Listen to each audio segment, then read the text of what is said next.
There are times when this world drifts so close to the fabric of reality that I can hear something calling me from beyond that veil. Sometimes, when I get too close, I can feel that thing on the other side tugging at the corners of my mind. I'm worried about Carlos. He doesn't seem to be taking this so well. In case you didn't know, I work at the shitty gas station at the edge of our small town, and weird things have been happening for as long as I've been here. I've finally started to tell some of my stories, and if you haven't caught up yet, I'd like to invite you to listen to part 1 and 2.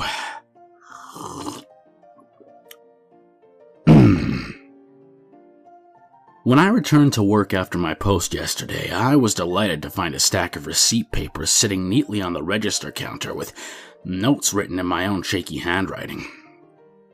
I don't remember writing these notes, but then again, I don't remember a lot of things. It's possible that I'm working too hard, or maybe the fumes coming from beneath the gas station are playing tricks on me, or perhaps it's just another side effect of my condition. At any rate, I'm not one to look a gift horse in the mouth, or any other animal in any other orifice for that matter. Admittedly, my handwriting isn't the best, and at times, the scratches on the receipt paper become nearly illegible. So if anything herein seems unbelievable, it's probably because I copied it wrong. With that in mind, this is my best effort at a transcription. 7. It's getting dark earlier these days. 7:30. Farmer Jr. came into the gas station tonight, asking about the hand plants. I told him that they weren't there anymore. He left his phone number scribbled on the back of a coupon for 15% off bulk pig feed from an online retailer. I think he's trying to send me a message. 9. I think maybe some kids are playing a prank on me. I found a lawn gnome behind the pork rinds. I didn't think much about it and put him in a box behind the counter, but then I found another matching gnome in the soda case. I added this one to the box as well. It wasn't until I noticed the 3rd and 4th lawn gnomes that I started to suspect something. I had taken out the garbage and found the gnomes perched atop the branch of a tree next to the dumpster, staring down at me like gargoyles. I used a chair and broom to knock them down, and I put them in a box with the other 3. When I got back to my desk, I found a note on my chair written in red ink. It says simply, "I'm in the walls." I don't know who wrote it, but the paper smells like oranges and plumeria. 10. There's a strange scratching noise coming from the tiles above the cash register. I fear Rocco and his brood may have infiltrated the building again. 11. Farmer Jr. called the store. He asked about the hand plants. I assured him that they weren't there anymore, and if they ever showed up again, I would call him. I think he's beginning to suspect that I'm lying. 12. One of the cultist recruits wandered in from the community in the woods. They hate it when I call them cultists. I know the recruits aren't supposed to interact with the outside world, but from time to time they'll sneak into town, never any further than this gas station, and buy cigarettes. They aren't supposed to try and recruit new members until they graduate to the honorable senior cultist status, but this one isn't a very good cultist. I know they aren't supposed to have names, but I'm going to call this one Marlboro. I'll let you guess why. Marlboro stayed in the store for at least half an hour, trying to convince me to go back to the compound with him. They hate it when I call their home a compound. He tried to appeal to my logical side, but I let him know, politely but firmly, that I was not interested in logic. I can't remember when he left. 2. I found myself digging again. Sometimes, on slow nights, I let myself drift. My mind goes somewhere, and when I come to, I wonder, where was I just now? Who was that controlling my body while I was gone? My body did those things I've done so many times before that I guess it's learned how to do them without me. My body restocked the cigarettes, my body rotated the frozen drink machine, my body scraped the mold off the bottoms of the ice buckets. My body emptied the rat traps, and somewhere along the way, my body found a shovel, went out back, and started digging a hole. Actually, I shouldn't say my body started digging. I have been, or rather, my body has been digging this hole on and off for the last few months. Usually, I come to after a few shovelfuls. This time, I added another foot deep before I snapped back to reality and asked myself, what the hell am I doing? 3:30. I just noticed a door at the end of the hallway past the walk-in cooler. How long have I worked here and never noticed that door before? It seems disappointingly ordinary as far as doors go, except for the fact that it's warm to the touch and feels like it's vibrating. I tried the handle, but it's locked. When I got back to my register, I noticed a man in a trench coat standing outside beyond the gas pumps. Just outside the reach of our lights, dangerously close to the road. I can't tell if he's looking at me or if he's looking past the building at the woods on the other side. I wish he wouldn't stand there like that, stoic and still, with his arms reaching down past his knees. The scratching against the tiles in the ceiling over the counter is getting louder. 3:45. A man came into the store, rolling a large white ice chest behind him. He had sunken blue eyes, wiry hair coming from his nose and ears, long bony fingers, and paper-thin skin revealing every blue and green vein beneath the translucent dermis. He wore a bowler cap and smelled like milk. I'd definitely never seen him around before. He asked if we would be interested in partnering up with him. He sold ground meat at discount prices, but I told him that our store doesn't do well with the fresh foods category, recommending he try his hand at making jerky. Before he left, he scooped about a pound or so of raw ground meat from the ice chest onto a piece of parchment paper and gave it to me as a sample. Once he'd left, I took the meat into the cooler where I found another lawn gnome waiting for me. I put the gnome into the box with the other 7. 4. Carlos just told me something very strange about Kiefer. 4:30.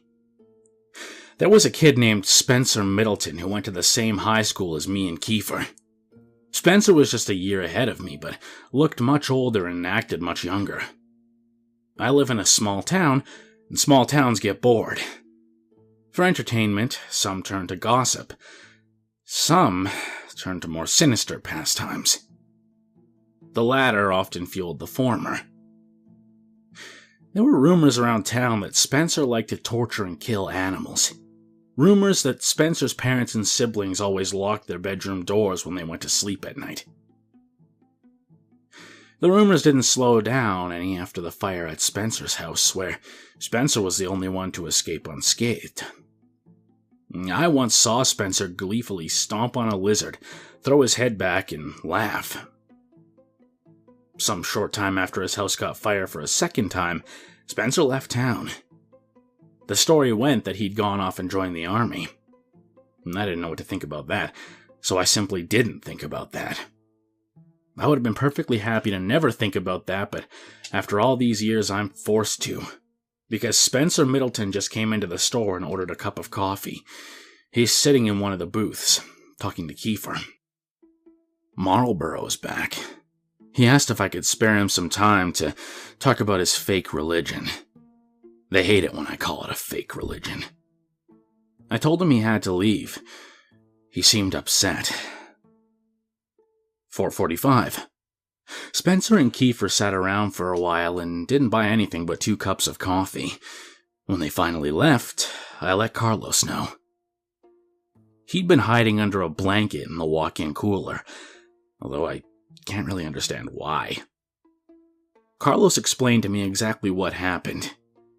He had finished his shift a couple nights ago and just left the gas station when he saw Kiefer's SUV pulled over in a ditch at the bottom of the hill. Carlos, being the good guy he is, decided to check and see if Kiefer needed any help. He says that when he pulled up and got out of the car, he could hear what sounded like a loud crunching noise coming from just beyond the tree line. Carlos went to investigate. That's when he saw something. When I asked Carlos what he saw, he just started speaking Spanish in a fast and panicked sort of way. Now, I don't speak Spanish, but I nodded along empathetically. The only word I could pick up was Strega, which is the name of a liquor we carry. Whatever it was that Carlos saw, it made him race back to his car as fast as he could and back out quickly, without looking, and that's when he ran over Kiefer. Carlos is a good guy, but here he was in a bad situation. He stopped long enough to get out, check on Kiefer, and confirm that he was definitely dead. There was nothing he could do that would change that fact. It was an accident. Carlos was on parole. There was that thing in the woods, and Carlos had to make a decision, so he heaved the body into the trunk of his car and drove off. Carlos took me to his car and showed me the body. I can confirm 100% that it was Kiefer in the back of his car, and not just because of his unmistakable face, but also because of his phone and wallet that were in his pockets. 5.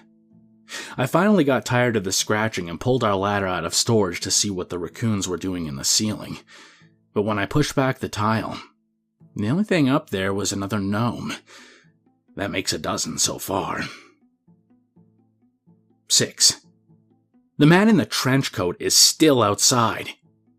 The cultist came back in, demanding an audience with me, insisting that if I would just listen to him, I would see that his reasoning is superb and flawless, and that I would be a fool to not join him in the perfection of logic and nirvana that is his belief structure.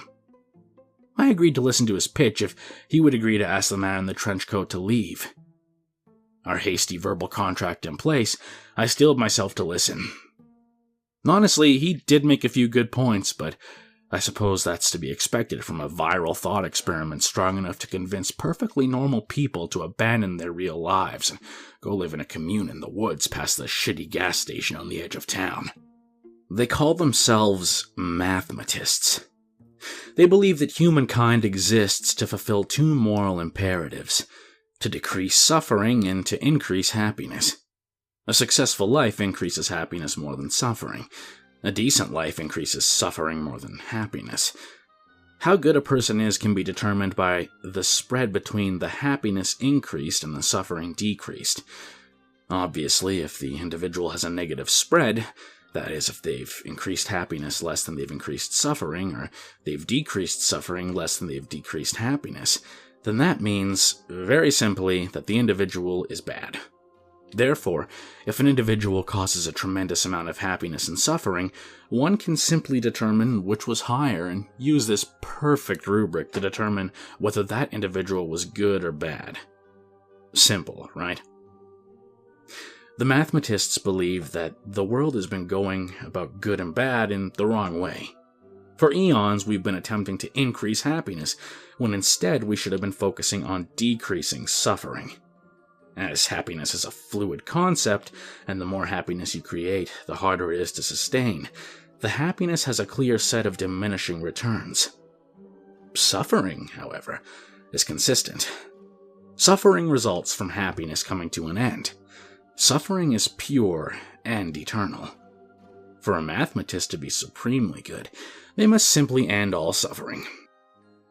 That is why the mathematists are working on a bomb to destroy the entire planet. By ending all life on Earth, they end an infinity of suffering into the future. With every life they avert, an entire lineage of people that would be born into a life of suffering will no longer. Every death is a preemptive mercy killing. Every happy moment that will no longer occur pales in the face of all the sad moments that are likewise prevented. And so, as Marlborough explained, their murder cult believes that killing is a kindness. I told him that his ideas were stupid and he was stupid, and that now he had to go tell the man in the trench coat to go away. 6:30. The phone rang. This is strange for two reasons. First, because it was not the landline, it was the cell phone, even though we don't get cell phone service all the way out here. And second, because it was the cell phone. The one I took off of Kiefer's body. I'll admit, I was stuck in a bit of a moral quandary ever since Carlos confided in me. On the one hand, Carlos had killed someone. On the other, it was an accident, and Carlos's parole officer may not see it that way. I thought I would have more time to figure this out, but when the cell phone started ringing, I knew I had to make a decision. I answered it. I didn't speak first. The voice on the other line was one I recognized. "You have something that belongs to my boss." It was Spencer Middleton. "His cell phone and his wallet," I answered. "What? No, we don't care about that shit. We can buy more phones. We can get more wallets. You know what we want." He was right. I did. "It was an accident," I explained. "We know. We want to make a deal. You give it back, and we pretend this whole thing didn't happen. Can we do that?" "Absolutely." 7:30. Carlos came in for his shift at 7, and I explained the deal to him. He wasn't thrilled, but as I laid it out very clearly, he didn't have a choice. We parked Carlos's Camry behind the gas station near the growth of hand plants and made a point to stand far enough away not to get our ankles grabbed. Kiefer's SUV drove up a few minutes later. Spencer was driving. He and Kiefer got out without a word, sized us up, and opened the back of their vehicle. Carlos popped the trunk. Kiefer and I stared at each other, keeping eye contact the whole time while Carlos and Spencer transferred the body from one vehicle to the other. Spencer had a tarp and a blanket ready to wrap everything up. When it was over, Kiefer put a hand on my shoulder and whispered in my ear, "You done good." Then they left. Carlos started crying as I went back inside the store. It was almost daytime, and that's when the new part-timer was supposed to take over. 8. The new part-timer is late, and I'm overdue for a lunch break. I made the best of my extra time here by putting price stickers on all the lawn gnomes. We're ringing them up as miscellaneous grocery for $9.99 each, and I've already sold a couple. I'm a really good employee. 8:30. I went to the bathroom and saw a man sitting there with his pants at his ankles. He wore checkered boxers and a cowboy hat. He smiled when he saw me and simply said in a somewhat sing-song voice, "Come on, man. Come on with it." I took the opportunity to ask him something that's been bothering me. "Do you know, is everything going to be okay?" The bathroom cowboy took a second to think, and then he pulled up his pants and walked past me, spurs clinking against the bathroom tile. He stopped for a second when he was right next to me and said plainly, "I appreciate it." Then he left. I honestly have no idea what that means. These are the entirety of the receipt paper notes, but I did make a point to continue keeping a journal. I think this will be a healthy way of chronicling the weird events at the gas station. Maybe this will even help with my condition. I don't know. The next time something strange happens, maybe I'll come back and write more. Until then, I guess this is to be continued. Edits. Sorry. Upon further inspection, I realized that some of the scribbles on the receipt paper may have been transcribed incorrectly. I also made some adjustments to the spelling and fixed some typos. While it was added, I added another typo just for the observant reader. Lastly, upon the advice of some of my readers, I removed the part where I listed Farmer Jr.'s social security number and address. Also, special thanks to the reader that pointed out that strega isn't even a Spanish word. I asked Carlos about it when he came in for his 4th shift today, but Carlos simply looked at me blankly and told me that he doesn't speak Spanish.